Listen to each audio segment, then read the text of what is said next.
Exams करीब आ रहे हैं, वक्त है कम और आपको तलाश है इंपॉर्टेंट क्वेश्चंस की। तो इस वीडियो के अंदर मैं आपके लिए लेकर आया हूँ क्लास 9 इंग्लिश के एग्ज़ाम्स की प्रिपरेशन के लिए सॉल्व एस्से। तो शुरू करते हैं आज की इस वीडियो को।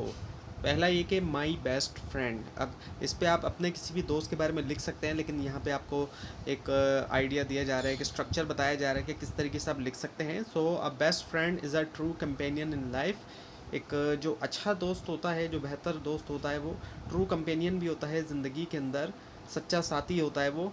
सो my best friend is Ali. अब आपका जो भी बेस्ट फ्रेंड हो आप उसका नाम लिख सकते हैं कि मेरा बेस्ट फ्रेंड जो है वो जो भी है एक्स वाई जी। तो यहाँ पर अली है। He is my class fellow, वो क्लास फेलो भी है, मेरी क्लास में यानी कि पढ़ता है वो। And lives near my house, और मेरे घर के भी वो करीब रहता है। अब अगर आपका दोस्त करीब रहता है तो आप ये भी लिख सकते हैं। So he is honest, kind and helpful. तो वो ईमानदार भी है, काइंड भी है, हेल्पफुल है। ही always helps me in my studies. और वो क्या करता है, हमेशा मेरी मदद भी करता है स्टडी करने के अंदर जब पढ़ता हूँ मैं। And share his notes with me, और अपने नोट्स भी वो शेयर करता है, जो भी उसके पास नोट्स होते हैं, जो भी स्टडी मटेरियल होता है वो शेयर करता है। And we play cricket together in the evening, और हम शाम में जो है वो मिलके क्रिकेट भी खेलते हैं। अब अगर आप क्रिकेट के अलावा कोई और गेम खेलते हैं तो आप उसका भी लिख सकते हैं। उसके अलावा ये कि he is very hard working and respect his Elder. वो बहुत ही मेहनती भी है और अपने बड़ों की इज्जत भी करता है। He never tells lie and always speak the truth. वो हमेशा सच बोलता है और कभी झूठ नहीं बोलता। I like him because he understand me in every situation. मैं उसे पसंद करता हूँ क्योंकि वो हर सिचुएशन के अंदर मुझे समझता है। यानी कि किसी भी तरह की सिचुएशन होती है, कोई मुश्किल हालात हो गए या कुछ भी हो गया, तो वो समझता है कि क्या मसला है। And when ever I face any problem he stand by my side, यानी कि वो मेरी तरफ होता है जब कभी भी मुझे कोई प्रॉब्लम होती है। A best friend is a great blessing of Allah. और एक अच्छा दोस्त जो है, एक बेहतर दोस्त जो है वो क्या है, ब्लेसिंग भी है, बहुत बड़ी ब्लेसिंग है अल्लाह की। क्योंकि दोस्त तो बहुत होते हैं, लेकिन बेस्ट फ्रेंड जो होना, एक अच्छा दोस्त होना जो है वो बहुत कम होता है। यानी कि बेस्ट फ्रेंड जो है उसको अच्छे दोस्त की तलाश करना एक बहुत मुश्किल चीज़ कभी कभी हो जाता है, क्योंकि लोग दोस्त तो बहुत होते हैं लेकिन अच्छे दोस्त हर किसी के नहीं होते, या फिर बहुत कम होते हैं। अगर बहुत सारे होंगे तो उनमें से गिने चुने ही होंगे जो अच्छे दोस्त होंगे। And I am lucky to have a good friend like Ali. और मैं लक्की हूँ कि अली जैसा जो है वो बेहतर दोस्त है मेरा। तो जो भी दोस्त हो आपका उसके अच्छा दोस्त हो आपका, उसके हिसाब से आप लिख सकते हैं। सो माई एम इन लाइफ। अब ये ज़िंदगी का जो मकसद है, यानी कि जो कुछ बनना चाहते हैं उस हवाले से ये इससे है। इसमें आप अपने हिसाब से भी लिख सकते हैं जो भी आप आगे बनना चाहते हैं, आप जो भी प्रोफेशन, जिस प्रोफेशन में आप जाना चाहते हैं। So everyone has an aim in life. My aim in life is to become a doctor. यहाँ पे डॉक्टर की बात हो रही है, अब आप कुछ और भी लिख सकते हैं। I want to serve humanity and help poor and sick people. अब ये भी बताया जाएगा कि जो भी बनना चाहते हैं वो क्यों। सो उसकी रीज़न ये है कि डॉक्टर बनने की कि लोगों को ह्यूमैनिटी, इंसानियत की खिदमत करना, गरीब लोगों की मदद करना और जो बीमार हैं उनकी मदद करना। Doctors are respected in society because they save lives. Doctor जो है वो रिस्पेक्टेड हैं, रिस्पेक्ट है उनकी सोसाइटी के अंदर, माशरे के अंदर उनकी इज़्ज़त है। क्यों? क्योंकि वो लोगों की ज़िंदगियाँ बचाते हैं। I want to work in hospitals and treat patients with care and kindness. मैं काम करना चाहता हूँ हॉस्पिटल्स के अंदर और पेशेंट्स को बहुत अच्छी तरीके से जो है वो एहतियात के साथ, केयर के साथ, काइंडनेस के साथ उनको अच्छी तरीके से जो है वो ट्रीट करना चाहता हूँ। So in rural areas people do not have proper medical facilities. अब जो रूरल एरियाज़ हैं, देहात वगैरह के, वहाँ क्या है कि प्रॉपर मेडिकल फैसिलिटीज़ जो वो नहीं है। So I want to serve them.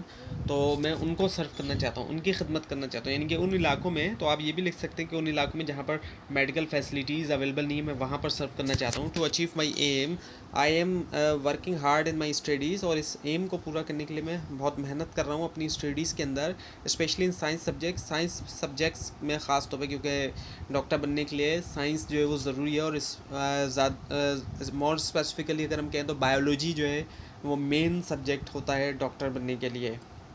उसके बाद ये कि I know success needs struggle and dedication. मुझे पता है कि सक्सेस के लिए, कामयाबी के लिए ज़रूरी है स्ट्रगल भी और डेडिकेशन भी। I will try my best to fulfil my dream. मैं बेहतर अपना करूँगा ताकि अपना ड्रीम को पूरा कर सकूँ। Now my hobby. अब हॉबी की बात करते हैं। Hobby is an activity we do in free hour free time. Hobby वो एक्टिविटी होती है जो हम अपने फ्री औकात में करते हैं। ऐसे औकात में जब हमारे पास कोई काम ना हो। माई हॉबी इज़ रीडिंग बुक्स। मेरी हॉबी जो है वो रीडिंग बुक्स है। अब आपकी कोई और हॉबी हो तो आप वो भी लिख सकते हैं। I like reading story books, Islamic books and general knowledge books. अब बुक्स किस तरह की कि मुझे पसंद है स्टोरी बुक्स को रीड करना, जो स्टोरी वाली हैं, इस्लामिक बुक्स को रीड करना, और इसके अलावा जनरल नॉलेज की जो बुक्स होती हैं वो भी। So reading books gives me knowledge and improve my English. Books read करने से क्या होता है कि नॉलेज मिलती है, इंग्लिश भी इम्प्रूव होती है। और इवन कि अगर उर्दू की बुक्स रीड करेंगे तो उर्दू के भी ऐसे ऐसे अल्फाज इम्प्रूव होते हैं जो नॉर्मली कन्वर्जेशन के अंदर लोग इस्तेमाल नहीं करते हैं। जब गुफ्तगू लोग नॉर्मली तौर पे करते हैं तो वो इस तरीके की जो अल्फाज जो है वो इस्तेमाल नहीं करते, जो कि टेक्निकल टर्मिनोलॉजीज़ जिस तरह की इंग्लिश में होती हैं तो उर्दू में भी होती हैं। So it also helps me in my studies. और ये हेल्प करता है मुझे मेरी स्टडीज़ में भी। और इसके अलावा क्योंकि अच्छा जो बच्चों को ज़्यादा रीडिंग की आदत होती है उन बच्चों के लिए काफ़ी आसानी भी होती है स्टडी करना, क्योंकि जब वो वैसे ही रीड करने के आदी होते हैं तो उनको अपना जो स्टडी मटेरियल है उसको रीड करना और अंडरस्टैंड करने में भी काफ़ी आसानी रहती है। और अगर उन्हें रिलेटेड बुक्स रीड की होती हैं, अब जैसे कि इंग्लिश अगर आप पढ़ें और इंग्लिश से रिलेटेड आपने ग्रामर वगैरह की बुक रीड की हुई है तो आपको ग्रामर वगैरह में आसानी रहेगी। और इसी तरह से और दूसरे सब्जेक्ट्स की बुक्स हैं उनको भी अगर आप रीड करेंगे तो आपके लिए आसानी रहेगी। So when ever I feel और फ्री और tired, reading books refreshes my mind. जब कभी भी मैं फ्री हूँ या फिर थक जाऊँ तो बुक्स रीड करने से मेरा माइंड जो है वो रिफ्रेश हो जाता है। So books are our best friends and because they guide us in my life. Books जो है वो हमारी बेहतर दोस्त भी है क्योंकि ये हमें गाइड करते हैं ज़िंदगी में। So my hobby is very useful and helps me become a better student. मेरी हॉबी जो है वो बहुत ज़्यादा यूज़फुल भी और मुझे हेल्प करती है कि अच्छा स्टूडेंट बन जाऊँ। उसके बाद क्या, visit to a historical place. अब एक हिस्टोरिकल जगह गए जहाँ पर एक सिविलाइजेशन पुरानी थी, एक ऐसी जगह पे जाना। सो इसमें पाकिस्तान के अंदर हम बात करें तो इसमें इंडस वैली सिविलाइजेशन आई थी जिसमें मोनजोदाड़ो आता है। तो last year I visited Mohenjodaro with my friend, sorry my family. अब इसके अंदर आप लिख सकते हैं, आपने अगर मोनजोदाड़ो के बारे में आप लिख सकते हैं या फिर कोई और जगह भी अगर आपके जहन में हो जहाँ पे जो पाकिस्तान में जैसे कि मेहरगढ़ वगैरह उनके बारे में भी आप लिख सकते हैं। तो अब मोनजोदाड़ो की बात करें अगर हम तो it is one of the oldest civilisations in the world. दुनिया की पुरानी तरीन जो कदीम तरीन तहजीबें हैं उनमें से ये एक है। और ये इतनी पुरानी है कि ये आर्यंस के आने से भी पहले की है, यानी कि जब हिंदुज़म की भी शुरुआत नहीं हुई थी तो उससे भी पुरानी ये जो है सिविलाइजेशन है। और यहाँ के जो लोग थे वो अलग थे, जो इस वक्त के यहाँ के लोग हैं उनसे, मतलब ये कि काफ़ी हद तक वो अलग थे। और क्योंकि आर्यंस उस वक्त तक यहाँ माइग्रेशन करके नहीं आए थे और उनका तरीके जो है वो भी अलग होते थे। जैसे कि हमें ये भी पता चलता है कि वो मुर्दों को दफनाते थे, ना कि जलाते नहीं थे। और इसी तरह से और भी बहुत सी चीज़ें हमें पता चलती हैं कि घोड़े के असरात हमें नहीं मिलते। तो ये भी हमें पता चलता है कि घोड़ा जो है वो आर्यंस के आने के बाद यहाँ पर जो है वो आया है, उसको लाया गया है। उससे पहले घोड़ा शायद ही कभी हो यहाँ पर, तो बहुत कम ही होता होगा।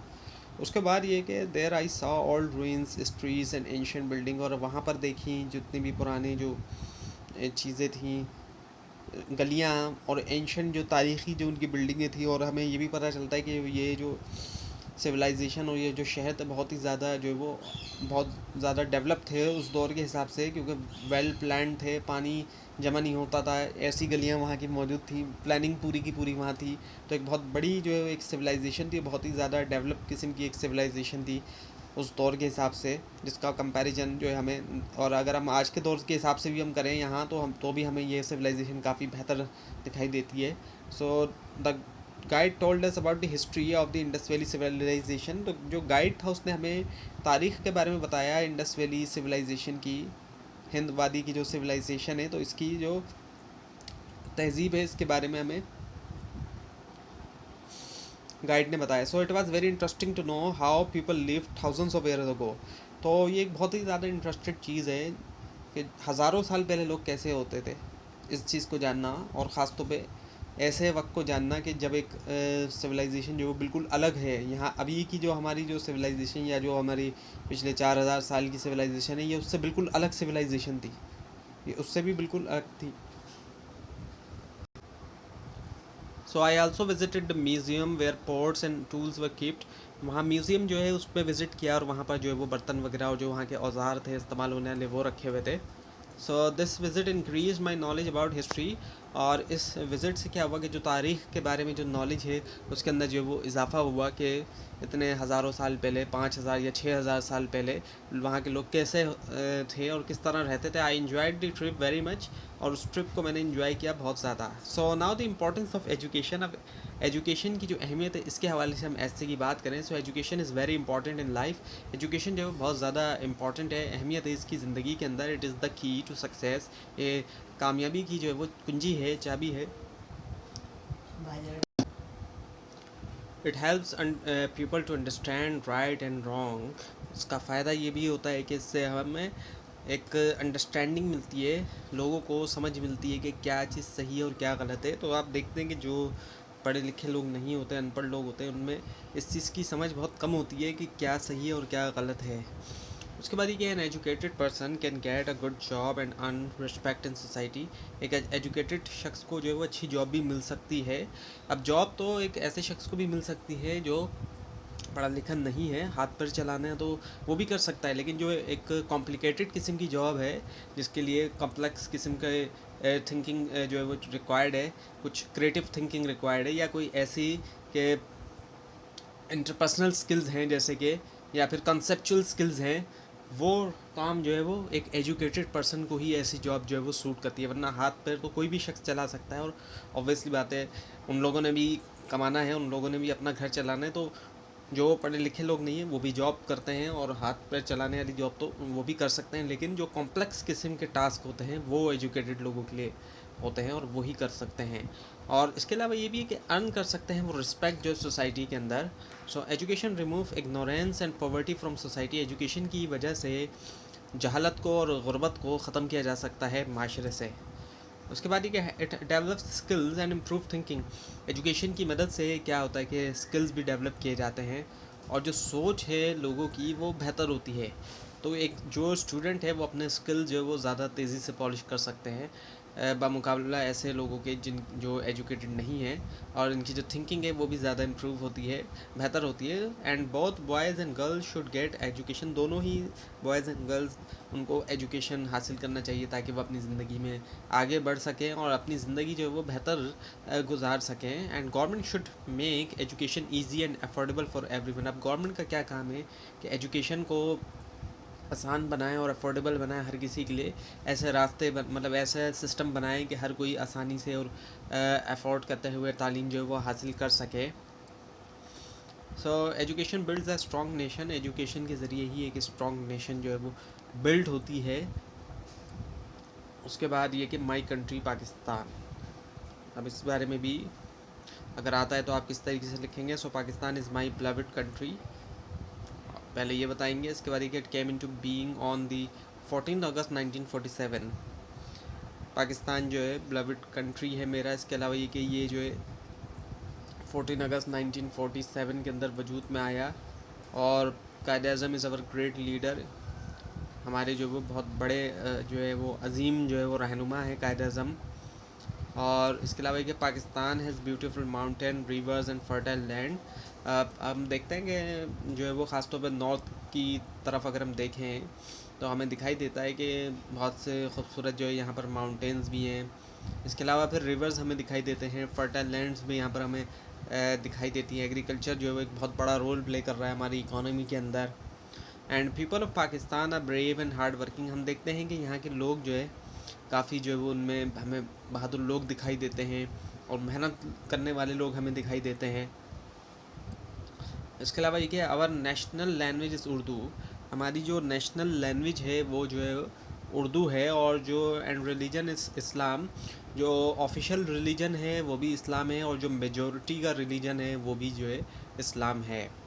उसके अलावा कि we should love our country and progress and work for it progress. तो हमें प्यार करना चाहिए हमारे कंट्री से और काम करना चाहिए उसकी तरक्की के लिए। और यूनिटी, फेथ एंड डिसिप्लिन जो है are very important for success. ये तीनों चीज़ें जो है बहुत ज़रूरी हैं सक्सेस के लिए, कामयाबी के लिए। नाउ पॉल्यूशन, अब पॉल्यूशन पे अगर लिखना हो तो किस तरीके से, so pollution is a serious problem in the world, एक बहुत ही ज़्यादा सीरियस संजीदा जो है वो मसला है ये। It includes air, water and noise pollution, इसके अंदर एयर की पॉल्यूशन भी आ गई, वाटर की भी हो गई और नॉइज़ की भी पॉल्यूशन हो गई। उसके बाद ये factories and vehicle produce harmful smoke which pollutes the air. क्या होता है कि जो फैक्ट्रीज़ हैं, हम देखते हैं कि जो फैक्ट्रियाँ हैं इंडस्ट्रियल एरिया के अंदर जहाँ पे चीज़ें बन रही होती हैं, वहाँ से हम हार्मफुल स्मोक देखते हैं, ऐसा धुआं निकल रहा है जो जहरीला भी हो सकता है और नुकसानदेह भी होता है।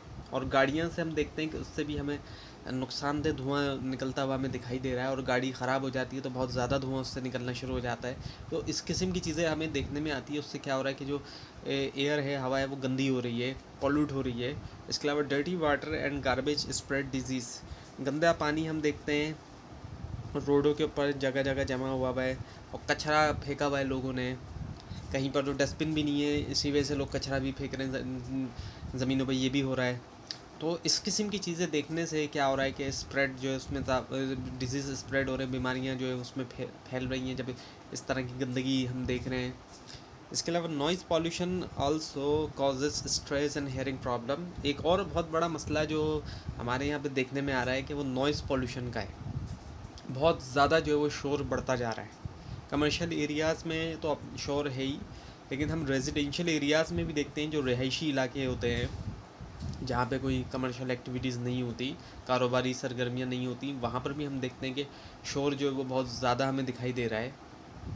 मुख्तलिफ़ वजूहत हैं, एक तो गाड़ियों का शोर हमें हर तरफ दिखता है, आवाज़ करने वाली गाड़ी है, एक तो नॉर्मल आवाज़ है, गाड़ी चलेगी, लेकिन लोगों की गाड़ियों के अंदर हम देखते हैं कि इस तरह से लोगों की गाड़ियाँ हैं कि वो ज़रूरत से ज़्यादा आवाज़ कर रही हैं। फिर इसके अलावा लोगों की चीख पुकार है, और भी कई सारी ऐसी वजूहत हैं जिससे हम देखते हैं कि नॉइज़ पॉल्यूशन के अंदर हमें इजाफ़ा देखने में आता है। और इसके अलावा उसकी वजह से क्या हो रहा है, स्ट्रेस बढ़ रहा है और लोगों की सुनने की सलाहियत में भी फ़र्क पड़ रहा है। लोग एक दूसरे से बात करना लोगों के लिए मुश्किल होता है, कभी ऐसी कभी कभार इस तरह का शोर हो रहा है। अब कहीं पे आप देखते हैं कोई घर में कोई तकरीब हो रही होती है तो वहाँ पर लोगों ने लाउड स्पीकर लगाए हुए होते हैं। तो इस किस्म की जो चीज़ें होती हैं, ये सारी जो है वो सबब बनती है नॉइज़ पॉल्यूशन का। उसके बाद ये कि we should plant trees, use clean energy and keep our environment clean. अब हमें क्या करना चाहिए इन चीज़ों को रोकने के लिए, हमें ज़्यादा से ज़्यादा दरख्त लगाने ज़रूरी हैं और क्लीन एनर्जी का हम इस्तेमाल करें ऐसी जिससे पॉल्यूशन ना हो, और अपने एनवायरनमेंट को क्लीन रखें, कचरा फेंकने से हम अवॉइड करें। और गवर्नमेंट को और लोगों को आपस में मिल के कंट्रोल काम करना चाहिए ताकि पॉल्यूशन को कंट्रोल करें। अब ना सिर्फ गवर्नमेंट कंट्रोल कर सकती है पॉल्यूशन, और ना ही सिर्फ लोग कर सकते हैं। अब गवर्नमेंट का काम क्या है कि जहाँ पर डस्टबिन नहीं है वहाँ पर डस्टबिन लगाएं, और लोगों का काम ये कि उस डस्टबिन में आके कचरा डालें। और फिर गवर्नमेंट का काम ये भी है कि उन डस्टबिन से वो रोज़ाना जो है वो की बुनियाद पे कचरा उसको उठवाएं। तो इस तरीके से जो है वो काफ़ी हद तक जो है वो पॉल्यूशन को कंट्रोल किया जा सकता है। और इस तरह और भी बहुत सी चीज़ें हो गई, जैसे कि नॉइज़ पॉल्यूशन है तो अब लोगों का भी की भी जिम्मेदारी है कि लाउड स्पीकर्स वगैरह से जो है वो अवॉइड करें, एटलीस्ट इतनी आवाज़ नहीं हो कि वो पूरा मोहल्ला जो है वो उससे डिस्टर्ब हो। इस तरह की चीज़ें जो है वो इनसे अवॉइड किया जाए। अब ये है कि कंप्यूटर और साइंस इन डेली लाइफ, कंप्यूटर या जो साइंस है डेली लाइफ में हम इसकी बात करें, so computer and science play an important role in our daily life. Computer और साइंस ये दोनों ही जो है वो इम्पॉर्टेंट रोल जो है वो प्ले करते हैं हमारी रोज़मर्रा की ज़िंदगी के अंदर।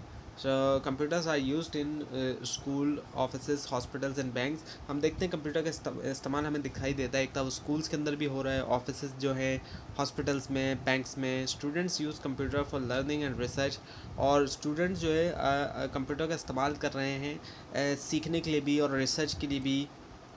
Internet helps us quick gate quick information quickly, internet की मदद से हमें इन्फॉर्मेशन जो है वो तेज़ी से मिल जाती है। So science made life easier and faster, science की मदद से लाइफ जो है वो बन गई है ईजी भी और फास्ट भी। However we should use technology in a positive way, लेकिन इसका ये मतलब नहीं है कि हम टेक्नोलॉजी को जैसे चाहें वैसे यूज़ करें, बल्कि हम पॉजिटिव तरीके से इस्तेमाल करें।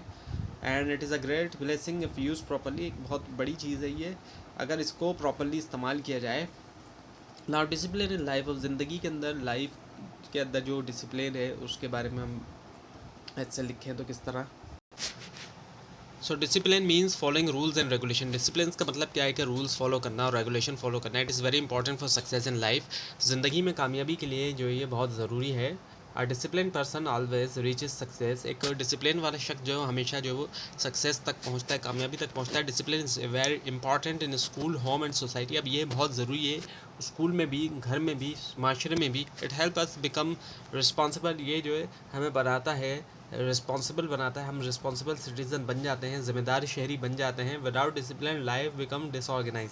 डिसिप्लिन के बगैर ज़िंदगी जो है वो डिसऑर्गेनाइज बन जाती है। And we should follow rules and respect time. हमें फॉलो करना